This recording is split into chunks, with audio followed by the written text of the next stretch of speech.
میرا نام محمد الیاس۔ میرا سوال مفتی صاحب سے یہ ہے کہ عقیقہ کتنے دنوں میں کر سکتے ہیں اور اس کی کوئی مدت ہوتی ہے؟ برائے کرم جواب ارشاد فرما دیں۔ جی، عقیقہ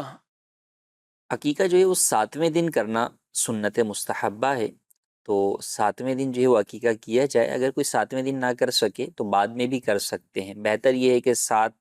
اس کے بعد 14، پھر 21، یعنی ہر 7ویں دن جو ہے وہ صحیح آپ ایڈ کرتے جائیں تو اس کو کریں۔ لیکن اگر کوئی اس سے آگے پیچھے بھی کرتا ہے، 10ویں دن کر لیتا ہے، 12ویں دن کر لیتا ہے، تو بھی جائز ہے، اس میں کوئی حرج نہیں۔ صحیح،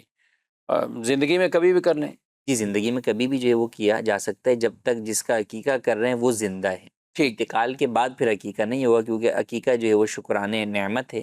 تو وہ نعمت کی موجودگی کے اندر ہی جو ہے وہ عقیقہ ہو ایک سکتا ہے۔ زندگی کا اس کا اپنا جو عقیقہ ہے،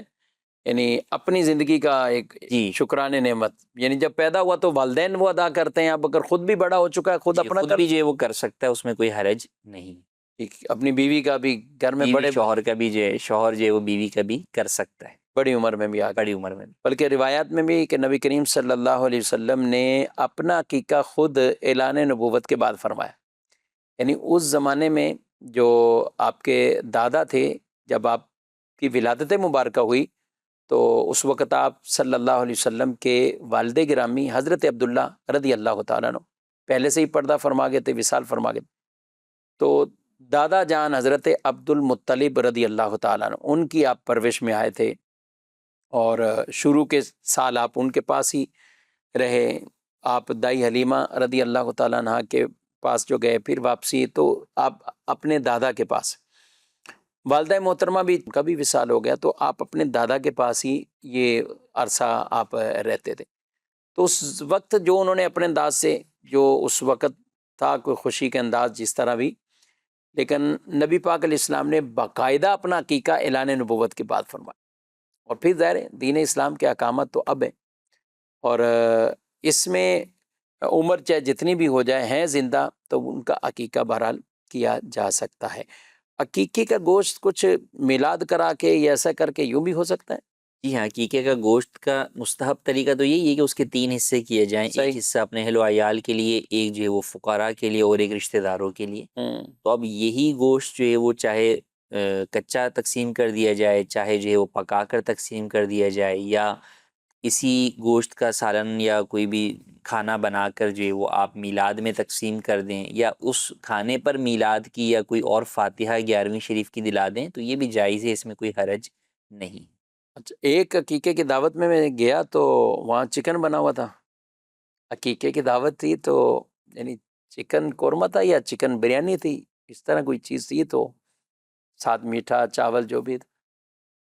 تو ہم نے ان سے کہا بھائی اس پہ عقیقہ کیسے آپ نے کیا ہے، یہ تو مرغی پہ عقیقہ کیسے ہے، تو ہوگا کیا مرغی پہ عقیقہ؟ مرغی پہ عقیقہ نہیں ہوگا، عقیقہ جو ہے وہ بکرا یا بکری پر یا دمبے پر جو ہے وہ ہو یعنی سکتا وہی ہے، قربانی کیا کام؟ قربانی کے جو جانور ہیں انہی پر عقیقہ ہو سکتا ہے۔ اب انہوں نے پھر وجہ بتائی، کہا کہ وہ حضرت وہ تو ایک بکرا تھا، عقیقے کے طور پہ جو کرنا ہے تو اس میں جو گوشت نکلا ہے وہ 12 کلو نکلا تھا، 10 کلو نکلا ہوگا، 13 کلو نکلا ہوگا، ظاہر ہے اتنے افراد تھے جن کی دعوت، تو وہ ہم نے رکھ لیا ہے، اور یہ یہاں پہ یہ بریانی جو ہم نے کی ہے وہ ہم نے چکن بریانی کر دی یا قورمہ چکن وہ کر دیا، لیکن ہونا بہرحال عقیقے کی دعوتوں میں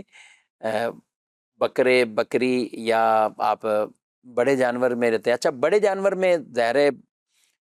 اس میں تو کچھ ایک دو حصے تو نہیں ہو سکتے کہ آپ ایک دو حصے آپ لے لیں، بقیہ قصاب لے لیں، ایسا تو نہیں ہوگا؟ ایسا نہیں ہو سکتا، قربانی یا عقیقے کے اندر یہ ضروری ہے کہ پورا جانور جو ہے وہ تقرب اللہ کے لیے، یعنی اس کے اندر صدقہ، عقیقہ یا قربانی کی ہی نیت ہو سکتی ہے، اس میں کوئی ذاتی جو ہے وہ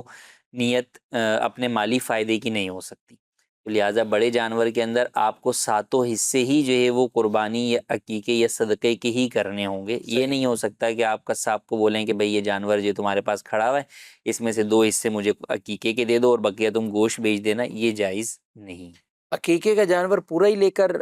کہیں ایسے جو ادارے ہوتے ہیں بعض، تو وہاں دے کے یہ بھی عقیقہ ادا ہو سکتا ہے؟ عقیقہ اصل تو ادا ذبح کے ذریعے سے ہوتا ہے. ویسے کسی فقیر کو آپ نے پالنے کے لیے جو ہے وہ کوئی جانور اس کی ملکیت کر دیا تو اس سے عقیقہ ادا نہیں ہوگا. ہاں ذبح ہو گیا، ذبح کرنے کے بعد وہ چاہے آپ اپنے گھر پہ ذبح کریں، چاہے مدرسے کے اندر یا دارالعلوم کے اندر جو ہے وہ ذبح ہو اور اس کا گوشت جو ہے وہ طلباء کھا لیں یا مستحق افراد کھا لیں تو اس میں کوئی حرج نہیں.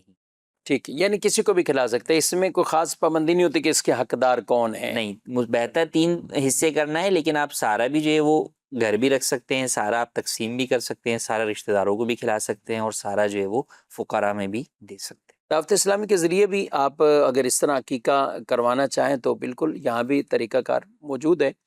اور یا آپ ویسے ہی آپ نے جانور لیا ہوا ہے اور آپ چاہتے ہیں کہ یہ دعوت اسلامی کے ہی مدارس میں استعمال ہو جائے، تو اگر آپ چاہتے ہیں تو مدارس کے اعتبار سے یا دیگر کئی ایسے مقامات پہ اجتماعات کی صورت میں یہ آپ کا جو گوشت ہوگا تو اس میں وہ استعمال کیا جائے گا.